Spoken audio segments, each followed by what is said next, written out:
కేవలము doctor life ఇచ్చేటన్నది మనం అనుకోవాలి. అది కూడా ఎలా అనుకోవాలి? వైద్యో నారాయణో హరికి అనే దృష్టికోణంలో ఆ పరమేశ్వరుడే ఈ డాక్టర్ రూపంగా ఆయన బుద్ధిలో ప్రవేశించి మనకు ఉపకారం చేశాడు, దండం పెడతాం, అన్నీ ఇస్తాం. కానీ ఆయన అలా అనుకోవడంలో న్యాయం లేదు. పోలండి ఆయన ఏదో అనుకున్నారు, I gave you 5 years. Okay, what he is going to do with those 5 years? Morning నుంచి ఈవినింగ్ దాకా హిందూ న్యూస్ పేపర్ చదువుతుంది. What he is going to do? Is he going to use it in an appropriate way? That matters. 5 years itself doesn't matter.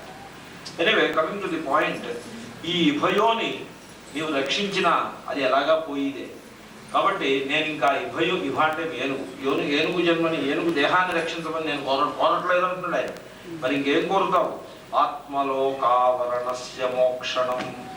ఆత్మలోక అంటే జ్ఞానం. ఆత్మజ్ఞానమును కప్పేసి ఉండే ఈ అజ్ఞానమును నీవు తొలగించి నన్ను నెక్స్ట్ జన్మలో నేను ఆత్మస్వరూపాన్ని తెలుసుకుని మోక్షం పొందేట్లాగా నీవు అనుగ్రహించవలసింది అని జిజ్ఞాసు భక్తుడుగా మారుతాడు.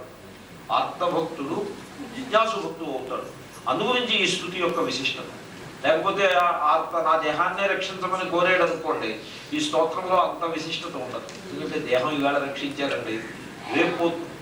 ఇప్పుడు నీకు ఆయుర్దాయం ఇంకో 10 ఏళ్ళు వస్తుంది నేను జాతకకారుడు చెప్పాడు అనుకోండి, అమ్మో చాలా ఆనందం, ఇంకో 10 ఏళ్ళు బతుకుతాం. 10 ఏళ్ళు అలాగా త్రుటిలో వెళ్ళిపోతాయి. 10 ఏళ్ళు వెళ్ళిపోవడం ఏముందండి? సూర్యుడు 100 బిలియన్ ఇయర్స్ క్రితం పుట్టేట, ఈ 100 బిలియన్ ఇయర్స్ వెళ్ళిపోయాయి కదా. టైం అలా పాస్ అయిపోతూ ఉంటుంది. మిలీనియం అని అంటుండగానే వెళ్ళిపోయింది. అన్నవాళ్ళు వెళ్ళిపోయారు, అది వెళ్ళిపోయింది. మనం next millennium we're not going to see, and millennium will come over, but we're not going to see next millennium. And doesn't matter also. ఒక మిలీనియం చూసాం, అది కాదు, ఇంకో మిలీనియం ఏం చూస్తాం, what is there to see. కాబట్టి just protecting this body, it is not going to make any difference. కాబట్టి నాకు నెక్స్ట్ జన్మలోనైనా నీవు ఆత్మజ్ఞానాన్ని ప్రసాదించవలసినది. సోహం విశ్వసృజం విశ్వమవిశ్వం విశ్వవేధసం విశ్వాత్మానమజం బ్రహ్మ ప్రణతోస్మి పరం పదం. నేను పరమపదము, ఆ మోక్ష శ్రీ మహావిష్ణువుని నేను శరణు వెళ్తున్నాను. విశ్వమును సృష్టించినవాడు, విశ్వము రూపంలో ఉన్నవాడు, విశ్వసృజం విశ్వం అవిశ్వం, జగత్తు యొక్క నామరూపముల యొక్క సంగము లేనివాడు. ఇప్పుడు బంగారానికి చెప్పచ్చు ఈ విశేషణాలు. బంగారం నెక్లెస్ను సృష్టించింది, నెక్లెస్ రూపంలో ఉన్నది, నెక్లెస్ యొక్క నామరూపములకు అతీతమైనది, అలా చెప్పేసి ఇచ్చిపోతాయి. సేమ్ జగత్తుకి సేమ్ అప్లై చేసేది. విశ్వసృజం విశ్వం అవిశ్వం విశ్వవేధసం. ఈ విశ్వమును నడిపించేటువంటి ధాత, పోషకుడు నీవే. విశ్వాత్మానం, విశ్వము యొక్క ఆత్మస్వరూపుడు నీవే. అటు నేను శరణు పొందుతున్నాను. నమో నమస్తుభ్యమసహ్యవేగ శక్తిత్రయాయ. 3 శక్తులతోటి ఈ జగత్తునంతనే నీవు వ్యాపించి ఉన్నావు, అనంత శక్తి సంపన్నుడవు. 3 శక్తులు అంటే ఇచ్ఛాశక్తి, జ్ఞానశక్తి, క్రియాశక్తి. లలితా సహస్రనామాల్లో కూడా అలాగే చెప్తాను. విశ్వరూపిణే పదం చేస్తాను. ఈ 3 శక్తుల రూపంగా నీవు జగత్తునంతని వ్యాపించి ఉన్నావు. ఊరికే ఆ 2 శక్తులు వేదాంతం చెప్తూ ఉంటుంది. ఆ రెండింటిలో ఆ జ్ఞానశక్తిని కొద్దిగా సబ్డివైడ్ చేసి ఇచ్ఛాశక్తి, జ్ఞానశక్తి అన్నారు. జ్ఞానశక్తిలోనే ఒక చిన్న డివిజన్ ఇచ్ఛాశక్తి సెపరేట్గా పెట్టారు. అదర్వైజ్ వేదాంతంలో అయితే హిరణ్యగర్భుడు జ్ఞానశక్తి, క్రియాశక్తి సమాహార స్వరూపుడు అని వేదాంతములు ఉపనిషత్తులు వర్తిస్తూ ఉంటాయి. సో చోట 2 అంటాం, ఓ చోట 3 అంటాం. మేము నిరంకుశంగా మాట్లాడుతాం, మాకు ఎలా కావాలంటే అలా మాట్లాడుతాం. సో ఈ 3 శక్తులకు నీవే అధిష్టానము. నేను నిన్ను నమస్కరిస్తున్నాను. సో కదింద్రియాణమనవాప్యవర్త్మనే.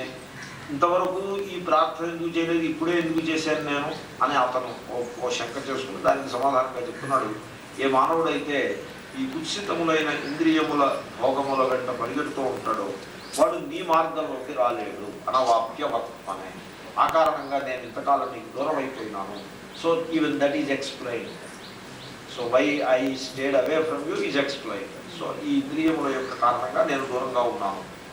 నాయం వేద స్వమాత్మానం యచ్చక్త్యాహం ధియాహత తందురత్యయ మాహాత్మ్యం భగవంతమితోస్మ్యహం.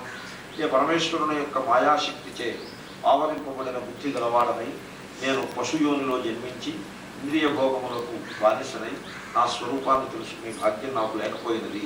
సో అటువంటి ఆ మాయాశక్తిని వశము చేసుకున్నటువంటి మహర్షి ఇదిగో నేను శరణు వేడి ఈ దేహమును త్యాగం చేస్తున్నాను అని అనగానే శీశుకోవాచ తద్వదముపలభ్య జగన్నివాస స్తోత్రం నిశమ్య. సో ఎప్పుడైతే ఇంతటి ఆత్మభక్తితోటి ఈ భక్తుడు పిలిచినాడో ఆయన వెంటనే సాక్షాత్కరించినాడు. ఎలా సాక్షాత్కరించాడంటే ఛందోమయేన గరుడేన సూహ్యమాన, గరుత్మంతునిపై అధిష్ఠించి సాక్షాత్కరించాడు. ఇక్కడ కొంచెం తెలుగు భాగవతానికి సంస్కృత భాగవతానికి భేదం. సో గరుత్మంతుడిని అధిష్ఠించి వచ్చాడు. అయితే మళ్ళీ అక్కడ ఆయన ఛందోమయేన, గరుత్మంతుడు అంటే ఎవరో అనుకున్నారు, వేదస్వరూపుడైన గరుత్మంతుడు. సుపర్ణుడు గరుత్మంతుడు, ఆయన వేదములే ఆయన యొక్క స్వరూపము అని ఆ విధంగా ఉపనిషత్తుల్లో, ముఖ్యంగా తైత్రీయ ఉపనిషత్తులో అలా వర్ణిస్తారు. సుపర్ణోసి గరుత్మాన్ అని ఇలాగ మంత్రాల్లో వర్ణిస్తారు. అక్కడ పర్ణము అంటే రెక్క, చక్కటి రెక్కలు గలవాడు. అక్కడ ఉపనిషత్తులో బ్రహ్మను సర్వమును రెక్కలో ఉన్నట్టుగా వర్ణిస్తారు. ఏ బ్రాహ్మణ త్రిశుపర్ణం పఠంతి అని త్రిశుపర్ణ మంత్రాలు, 3 సెట్ ఆఫ్ మంత్రాలు. ప్రతి మంత్రానికి సుపర్ణ అని పేరు. ఆ మంత్రం ఎలా మొదలవుతుంది? బ్రహ్మమేధవా, మీరు వినుంటారు, మధుమేధవా బ్రహ్మమేవ మధుమేధవా అని అంతా బ్రహ్మమంత్రాలు. బ్రహ్మమంత్రాలకి సుపర్ణం అని పేరు ఎందుకంటే సుపర్ణ శబ్దం చేత బ్రహ్మే వాచ్యుడు అవుతాడు. అక్కడ అది తైత్రీయం కదా, తిత్తిరి అనే పక్షి రూపంగా ఉండే ఋషి చేత వర్ణింపబడింది. తిత్తిరి మహర్షి పేరు, పక్షి పేరు కూడా. అక్కడ మొత్తం దృష్టాంతాలన్నీ పక్షికి సంబంధించిన దృష్టాంతాలు. మొత్తం ది హోల్ స్టోరీ ఆరణ్యకం అంతా అలాగే ఉంది. దాంట్లో భాగంగా ఈ సుపర్ణ.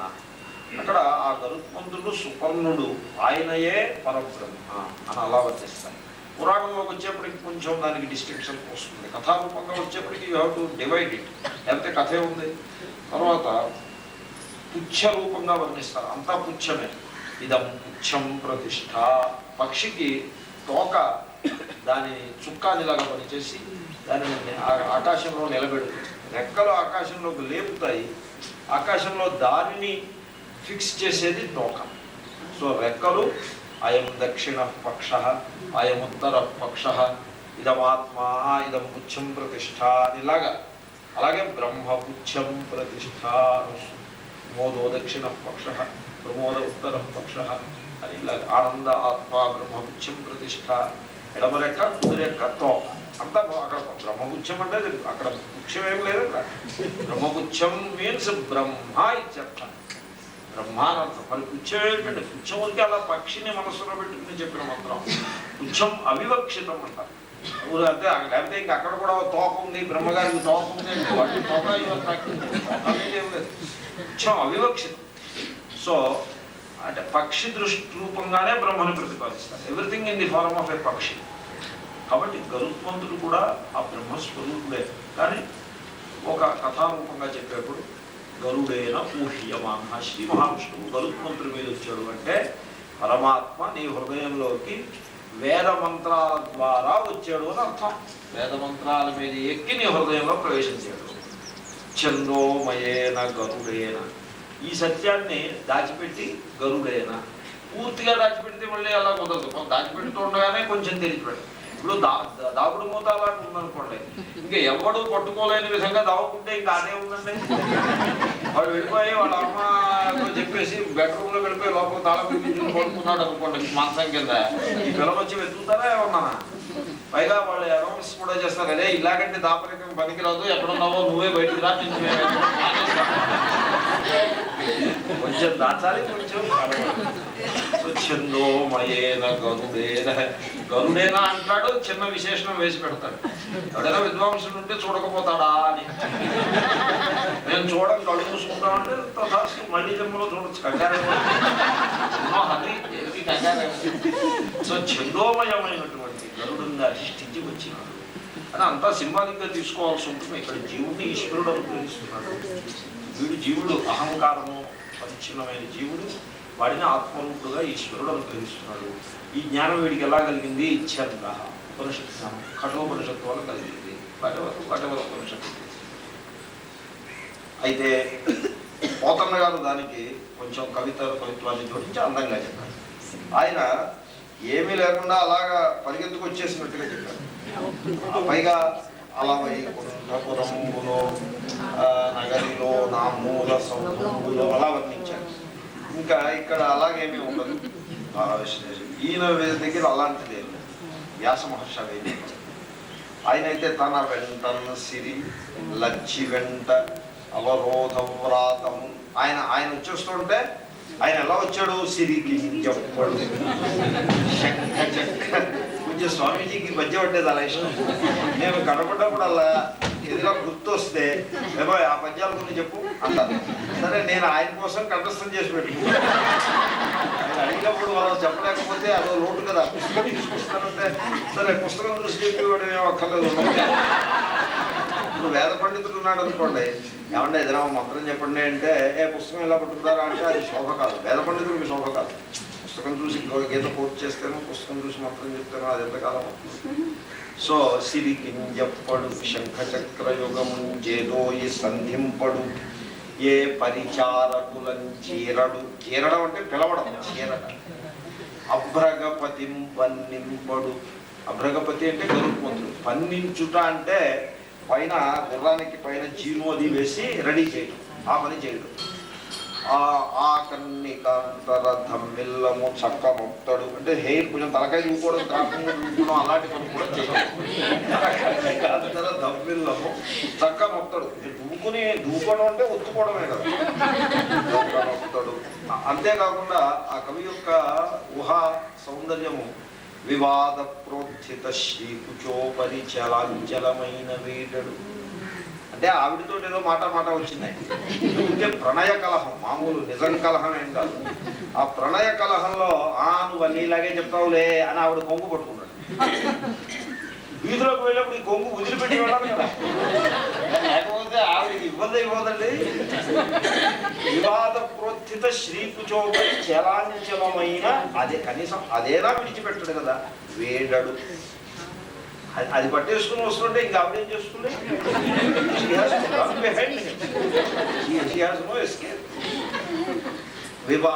వేడడు గజ ప్రాణావనోత్సాహి.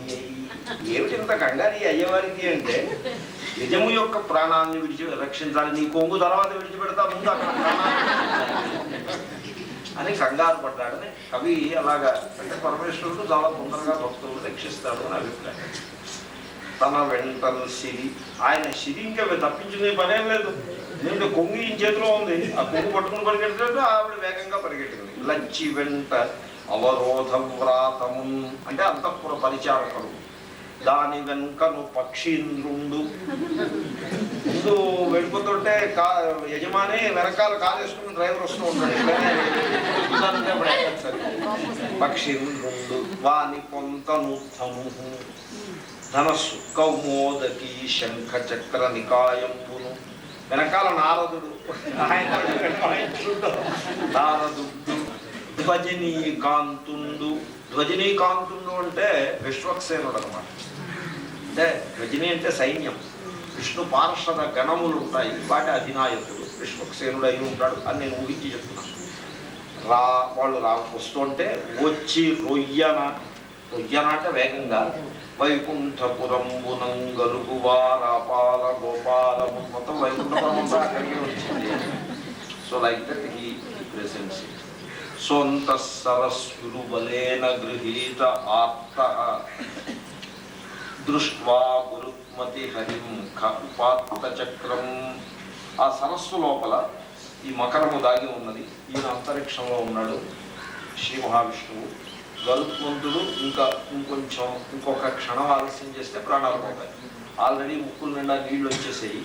సో హీజ్ మోహాన్ని పొంది ఉన్నాడు. ఇంకా ప్రార్థించే శక్తి కూడా లేదు.